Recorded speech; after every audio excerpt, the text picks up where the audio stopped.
ration card নথকা মানুহলৈ খুব প্ৰয়োজনীয় ভিডিঅ' এটা লৈ আহিছোঁ আহি গ'ল ভাল খবৰটো আহি গ'ল ৰেচন কাৰ্ড নথকা মানুহবিলাকলৈ ৰেচন কাৰ্ড আহি গ'ল চৰকাৰে আজি এটা খুব ভাল ভিডিঅ' খুব ভাল কথা এটা ক'ব লৈছোঁ ভাল খবৰ এটা দিব লৈছে আপোনালোকক যিবিলাক মানুহৰ ৰেচন কাৰ্ড নাই সেইসমূহ মানুহলৈ চৰকাৰে এখন নিজে নিজে লিষ্ট পঠাই কিনে কণ্ট্ৰল দোকানীসমূহলৈ লিষ্টখন পঠাইছে মানে তাত এটা কণ্ডিশ্যন আছে আপোনাৰ কিন্তু শ্ৰমিক কাৰ্ড থাকিব লাগিব মানে শ্ৰমিক কাৰ্ড যদি আগতে এপ্লাই কৰা আছিল মানে প্ৰথমতে যিবিলাক মানুহক শ্ৰমিক কাৰ্ড দিছে সেইবিলাক মানুহ এপ্লাই কৰা হ'ব লাগিব আৰু সেই শ্ৰমিক কাৰ্ড থকা আৰু ৰেচন কাৰ্ড নথকা মানুহসমূহলৈ চৰকাৰে নিজে নিজে চিলেক্ট কৰি কিনে এখন লিষ্ট পঠাইছে ৰেচন কাৰ্ড দোকানীসমূহলৈকে আৰু সেই ৰেচন কাৰ্ড দোকানীসমূহে আপোনাক যে আপোনাৰ যদি নামটো আছে নে নাই আপুনি ওচৰৰ ৰেচন কাৰ্ডৰ দোকানখন যাই কিনে খবৰ লওক আৰু আপোনাৰ নামটোহে আহিছে আৰু বাকী কিছু যাৱতীয় কাম আছে আপুনি ফৰ্মখন এতিয়া ফিল আপ কৰি কিনে মেনুৱেলি আপুনি অফলাইন ফৰ্ম যিখন আছে আগতে ফিল আপ কৰিছিল সেইখন ফৰ্ম ফিল আপ কৰি আপোনাৰ নাম চাম ধৰি তথ্য আৰু যাৱতীয় যিখিনি বস্তু লাগে এই লগা বস্তুখিনি আপুনি ফৰ্মখনৰ লগত গাঁঠি দি কিনে ওচৰৰ যিজন ৰেচন কাৰ্ডৰ দোকানী আপোনাৰ নিয়াৰেষ্ট পৰে সেইজন ৰেচন কাৰ্ডৰ দোকানীত জমা দিয়ক আৰু আপোনাৰ নামটো আহিছে নে আগতে চাই লওক কিন্তু এটা মনত ৰাখিব আপোনাৰ ৰেচন কাৰ্ড নাথাকিব লাগিব আগতে মানে নোহোৱা মানুহকে দিছে আৰু শ্ৰমিক কাৰ্ড থকা মানুহকে দিছে যি অলৰেডি শ্ৰমিক কাৰ্ড বনাই লৈছে আজি লিষ্টখন পঠাইছে এই খবৰটো মানে সকলোকে জনাই দিয়ক কাৰণ যদি এটা সময় আছে সময়ৰ ভিতৰত যদি আপুনি যদি নিদিয়ে যদি আপোনাৰ নামটো আহিও আৰু আপুনি বস্তু সুবিধাখিনি নাপাব এটা কথা কওঁ মোৰ লগত এজন মোৰ লগৰে বন্ধু আছে ৰেচন কাৰ্ডৰ দোকানী আছে তেওঁৰ লগত কথা পাতি এবাৰ চাম কেনেকৈ কি বস্তুখিনি হৈছে চাবচোন মই তেওঁক কৈ দিছোঁ নমস্কাৰ এতিয়া আমাক দুপৰীয়া এটা আমি PDF পাইছোঁ আমি ছাপ্লাই অফিচৰ পৰা এতিয়া PDFটো খুলি চালোঁ PDFটো খুলি চাওঁতে ছাপ'জ মই তোমাৰ নামটো পালোঁ তোমাৰ নাম পালোঁ তোমাৰ এড্ৰেছটো পালোঁ তোমাক বস্তুটো দেখিলোঁ তোমাৰ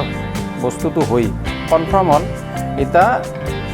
এতিয়া কি বস্তু জমা দিব লাগিব যাৰ যাৰ নাম আছে এতিয়া অফলাইনত যোনখন ফৰ্ম আছে দুখন ফৰ্ম আছে এখন হৈছে অসমীয়া এখন হৈছে ইংৰাজী ধৰি লওক অসমীয়াখন ফৰ্মখন অনলাইন যিকোনো দোকানৰ পৰা লৈ ফৰ্মখন ভালকৈ লিখিব অশুদ্ধ নকৰিব কাৰণ সেইখনত বহুত চাব সেইখন আমাৰ কাষৰ নিয়াৰেষ্ট দোকানী এটাক জমা দিব আৰু দোকানীজনে সমবায়ত জমা দিব তাৰে পিছত আপোনাৰ সেইখন ভেৰিফাই কৰি আপোনাৰ নামত ৰেচন কাৰ্ডখন ইছ্যু কৰি দিব আৰু কামটো অলপ সোনকালকৈ কৰিলে এইখিনি আৰু আপোনালোকে জানে আপোনালোকে লিষ্টখন দিয়া নাই আইছে আপোনালোকে নিজে কাষ্টমাৰক জনাব না কাষ্টমাৰে নিজে লিষ্টখনত ফোন নাম্বাৰ আছে লিষ্টখনত নাম ফোন নাম্বাৰ সৰ্থেবাৰী বুলি আছে গমৰা আছে নামলা আছে মানে আমাৰ সমবায় আণ্ডাৰটোত বনিয়াগুছি মধ্য সৰুক্ষেত্ৰী আণ্ডাৰত যিমান দোকান আছে সেই এলেকাত চবৰে নাম আছে মানে আপোনালোকক পথৰ লিষ্টখনত মানে এৰে মধ্য চবৰে নাম আছে এতিয়া তাতে এতিয়া কিছুমান ফোন নাম্বাৰ আছে যিহেতু এইটো কামটো বহুত বছৰ আগতে কৰা এতিয়া কিছুমান মানুহৰ ফোন নাম্বাৰ গেলা কিছুমান ফোন কৰিলে নাপাব পাৰোঁ বা সেইটো নম্বৰটোত পইচা নভৰাব পাৰে বা চিমখনো কিবা হ'ব পাৰে আৰু এতিয়া এইটো ভিডিঅ'ৰ দ্বাৰাই এতিয়া মানুহগিলা ভালকৈ চাই যদি শ্বেয়াৰ কৰে তেতিয়া মানুহগিলাই গম পাব আৰু আমিও যিমান পাৰি ফোন নাম্বাৰগিলা ওইলে ফোন কৰিব চেষ্টা কৰিম আৰু কাষৰ দোকানীগিলাৰ লগত কালিৰ পৰা সকলোৱে যোগাযোগ কৰিলে চবে কথাটো গম পাব এটা বস্তু ক'লোঁ এই ভিডিঅ'টো খুবেই প্ৰয়োজনীয় ভিডিঅ' কাৰণ ৰেচন কাৰ্ডৰ কাৰণে বহুত মানুহে চেষ্টা কৰি থাকে ৰেচন কাৰ্ডখন নহয় সেইকাৰণে ৰেচন কাৰ্ডখন বৰ্তমান যিহেতু সুবিধাটো আহিছে আপুনি ৰেচন কাৰ্ডখনৰ যাৱতীয় কামখিনি সোনকালে কৰি লওক ৰেচন কাৰ্ডৰ ওচৰত দোকানত যাওক যাই কিনে আপোনাৰ নামটো আহিছে না চাওক যদি শ্ৰম কাৰ্ড যদি বনাইছিল তেতিয়াহে যাব এনেই কিন্তু নাযাব